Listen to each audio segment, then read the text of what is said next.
ദൈവ സാന്നിധ്യത്തിനകത്തെ തൃപ്തിയും സന്തോഷവും ആനന്ദവും അനുഭവിച്ചവർക്ക് ലോകപ്രകാരം എന്തെങ്കിലും നഷ്ടമായാൽ അവർക്ക് വലിയ വേദനയോ പരിഭവം ഉണ്ടാകുകയില്ല.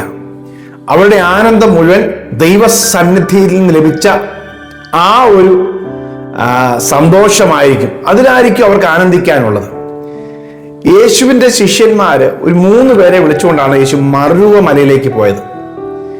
അവിടെ പത്രോസും യാക്കോബും യോഹന്നാനും യേശുവിൻ്റെ തേജസ്സേറിയ ശരീരം, തേജസ് വാരി ചുറ്റിയ ശരീരം, തേജസ് നിറഞ്ഞു നിൽക്കുന്ന ശരീരം കണ്ടപ്പോൾ അവർക്ക് ഭയങ്കര അത്ഭുതമായി. അവർ പറയുകയാണ്, ഞങ്ങൾ ഒരു 3 കുടിലുണ്ടാക്കാം, നിനക്കും ഏലിയാവിനും മോശയ്ക്കും ഞങ്ങൾ കുടിലുണ്ടാക്കാം, ഞങ്ങൾക്ക് വേണ്ട, നിനക്കിരിക്കട്ടെ. എന്തു പറയുന്നു എന്ന് അവർക്ക് അറിയാൻ പറ്റാത്ത രീതിയിൽ അവരുടെ ചിന്തകളെല്ലാം മാറിപ്പോയി. ഇവിടെ ഇരിക്കുന്നത് നല്ലത്, ഇത് മതിയെന്ന് അവർ തീരുമാനിക്കുക. ആ പർവ്വതത്തിന്റെ മുകളിൽ. ഹല്ലേലൂയ. ശരിക്കും പർവ്വതത്തിന്റെ മുകളിൽ താമസിക്കാൻ ആർക്കും പറ്റുകയില്ല, താഴ്വരയിൽ വന്നെങ്കിലേ താമസിക്കാൻ പറ്റുള്ളൂ. എന്നാൽ അവർ പറയുകയാണ്, ഞങ്ങൾക്കിത് മതി. കാരണം എന്താ? ദൈവത്തിന്റെ സാന്നിധ്യം അത്രമാത്രം അവരെ പിടിച്ചു മുറുക്കി. ദൈവത്തിന്റെ മക്കളെ, പ്രിയമുള്ളവർ, ഈ ഞായറാഴ്ച ശാലോം സന്ദേശത്തിൽ കർത്താവ് തരുന്ന ആലോചന ഇതാണ്: നിങ്ങൾ ദൈവ സാന്നിധ്യത്തിന്റെ നിറവ് അനുഭവിച്ചിട്ടുള്ള വ്യക്തിയാണെങ്കിൽ മറ്റൊന്നിനാലും നിങ്ങൾക്ക് തൃപ്തി വരാൻ പറ്റുകയില്ല. മറ്റ് ലഭിക്കുന്ന ഒരു നന്മയും കൊണ്ട് നിങ്ങൾ ഉയർച്ച പ്രാപിക്കുകയില്ല. നിങ്ങൾ നോക്കിക്കണം, 65-ാം സങ്കീർത്തനത്തിന്റെ കുറച്ച് വാക്യങ്ങളൊന്ന് ശ്രദ്ധിക്കണം. ഒരു 4-ാമത്തെ വാക്യം ആദ്യം വായിക്കും.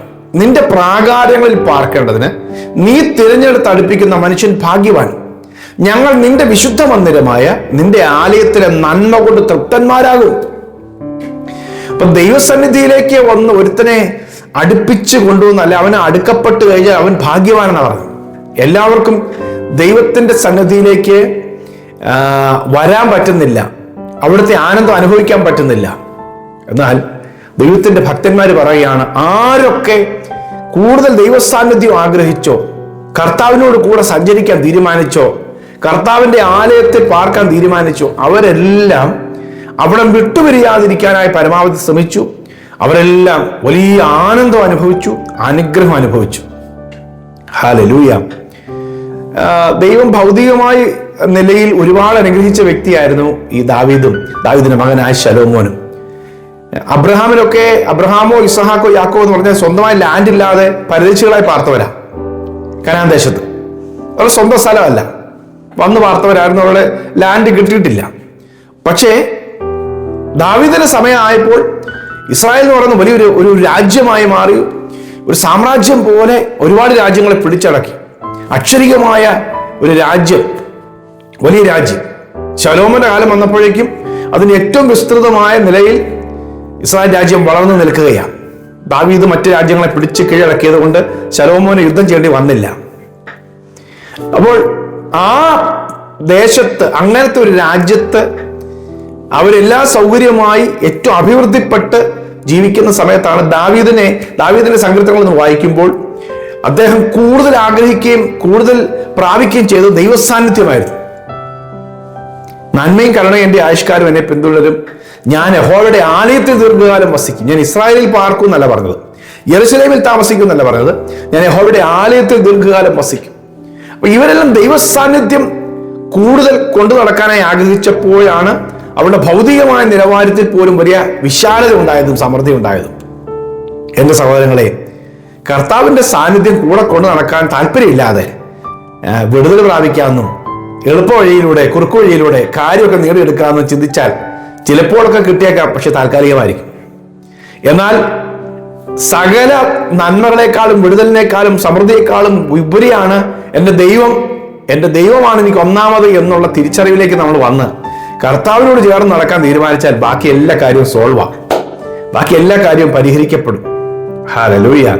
ഇന്ന് ഒരുപാട് പേരുടെ പ്രശ്നവും പരിഹരിക്കപ്പെടാത്തതിന്റെ കാരണം ഉണ്ടെങ്കിൽ അതിന്റെ പിന്നിലെ കാരണം ഇതാ: മനസ്സുകൊണ്ട് ദൈവത്തോട് കൂടെ നടക്കാൻ തീരുമാനിച്ചിട്ടില്ല, ദൈവത്തിന് ഇഷ്ടവും കൽപ്പനയും അനുസരിക്കാൻ തീരുമാനിച്ചിട്ടില്ല. കാര്യം നടക്കാൻ വേണ്ടി ഒരു പ്രാർത്ഥന, കാര്യങ്ങൾ നടക്കാൻ വേണ്ടി ഒരു ദൈവത്തോടുള്ള ഒരു നിലവിളിയൊക്കെ.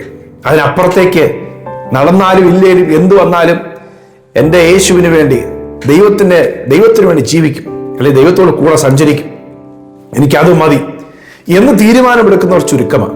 അങ്ങനെ തീരുമാനമെടുക്കുന്നവരാണ് അഭിവൃദ്ധിയിലേക്ക് വന്നതും ദൈവം സ്ഥിരമായ നന്മകൾ കൽപ്പിച്ചാക്കി കൊടുത്തവരും. ഞങ്ങൾ നിന്റെ വിശുദ്ധ മന്ദിരമായ നിന്റെ ആലയത്തിലെ നന്മ കൊണ്ട് തൃപ്തന്മാരാകും. ഈ 65 സങ്കീർത്തനത്തിന്റെ അവസാന വാക്യങ്ങളിലേക്ക് വരുമ്പോൾ നോക്കിക്കോണം, 11 മുതൽ 13 വരെ.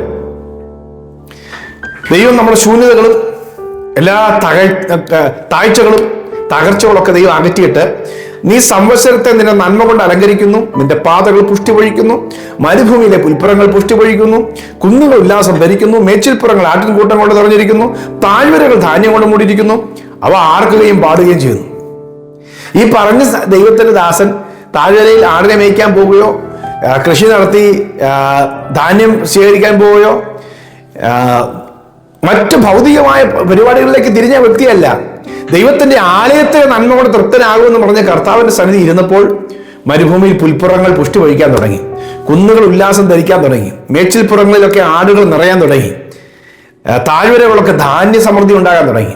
കണ്ടോ, ദൈവസാന്നിധ്യമാണ് അന്വേഷിക്കേണ്ടത്. ദൈവസാന്നിധ്യം മുറുകെ പിടിക്കുമ്പോൾ ദൈവം നിറയ്ക്കേണ്ടടത്തെല്ലാം നിറവ് നൽകും. അധ്വാനിക്കാതെ തന്നെ ദൈവത്തിന്റെ നിറവുകൾ നമുക്ക് വേണ്ട സ്ഥലങ്ങളിലേക്ക് ഒഴുകിയെത്തും. ഹല്ലേലൂയ. 36 സങ്കീർത്തനത്തിന്റെ 8-ാമത്തെ വാക്യം ശ്രദ്ധിച്ചേ. നിന്റെ ആലയത്തിലെ പുഷ്ടി അവർ അനുഭവിച്ച് തൃപ്തി പ്രാപിക്കുന്നു, നിന്റെ ആനന്ദ നദി നീ അവരെ കുടിപ്പിക്കുന്നു. കാരണം ആലയത്തിലെ പുഷ്ടി അവർ അനുഭവിച്ച് തൃപ്തി പ്രാപിക്കുന്നു. ആനന്ദ നദി, അവർ നന്മയും പുഷ്ടിയും ആനന്ദത്തിന്റെ ഒരു നദിയും ഇതെല്ലാം ആലയത്തിൽ ദൈവം കരുതിയിരിക്കുക. ആലയം എന്ന് പറഞ്ഞാൽ അക്ഷരീയമായ ടെമ്പിളോ കെട്ടിടമോ അല്ല, ദൈവ സാന്നിധ്യത്തോട് കൂടെ സഞ്ചരിക്കുക, ദൈവ സാന്നിധ്യം പ്രധാനമായി കാണുക. അതുകൊണ്ടാണ് മോശയോട് പറയുകയാണ്, നീ ഇസ്രായേൽ മക്കളെ കൊണ്ടങ്ങ് പൊക്കൂ, കനാൻ ദേശം ഞാൻ നിനക്ക് തന്നേക്കാം, എന്റെ ദൂതനെ ഞാൻ കൂടെ വിട്ടേക്കാം, പക്ഷെ ഞാൻ വരുന്നില്ല എന്ന് പുറപ്പാട് 33-ാം അധ്യായത്തിൽ ദൈവം പറഞ്ഞപ്പോൾ മോശ പറയാ, ദൈവമേ ഇതെല്ലാം ഞങ്ങൾക്ക് തന്നാലും നിന്റെ സാന്നിധ്യം കൂടെ വരുന്നില്ലെങ്കിൽ നീ ഞങ്ങളെ അയക്കരുത്. ഹല്ലേലൂയ. ആ പ്രാർത്ഥനയുടെ ഒടുവിൽ ദൈവം പറയാണ്, അതെ ഞാൻ വരും, ഞാൻ നിന്റെ കൂടെ വരും, നിനക്ക് സ്വസ്ഥത തരും. അമ്മേ, ദൈവം കൂടെ വന്നില്ലെങ്കിൽ സ്വസ്ഥതയില്ല.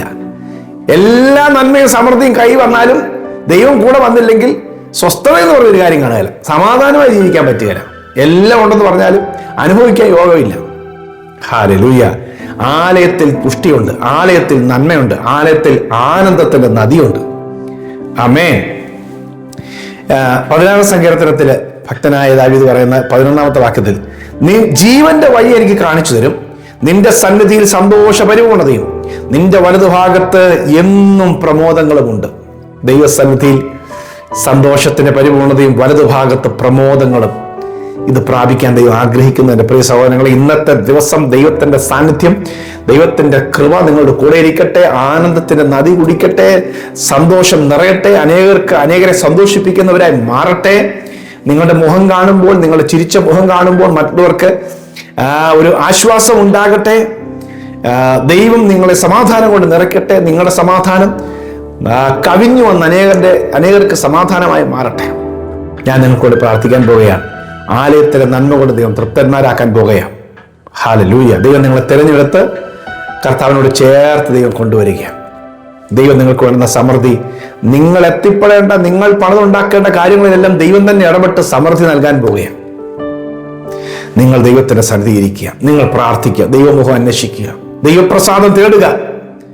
പ്രിയ കർത്താവേ, ഇന്നത്തെ ഈ വചനം ഞങ്ങളത് സ്വീകരിക്കുക. ഞായറാഴ്ച പരിശുദ്ധാത്മാവ് പറഞ്ഞ ആലയത്തിലെ നന്മ, നിന്റെ സന്നിധിയിലെ നന്മ അനുഭവിച്ച് തൃപ്തരാകട്ടെ. അതിന്റെ നിറവ് ഞങ്ങൾ അനുഭവിക്കട്ടെ.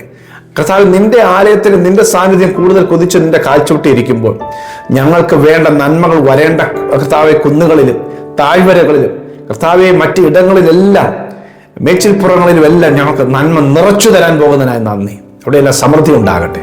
ഈ വചനം കേൾക്കുന്നവരുടെ ജീവിതത്തിൽ ആ അത്ഭുതം നടക്കട്ടെ. ഇന്നുവരെ നടന്നിട്ടില്ലാത്ത കർത്താവെ, നന്മകളും വിളവുകളും അനുഗ്രഹങ്ങളും സമൃദ്ധിയും നിന്റെ മക്കൾ ഇന്ന് പ്രാപിക്കട്ടെ. കർത്താവ് അങ്ങനെ ചെയ്യും, യേശുവിൻ നാമത്തിൽ. ആമേൻ, ആമേൻ, ആമേൻ. ഹല്ലേലൂയ.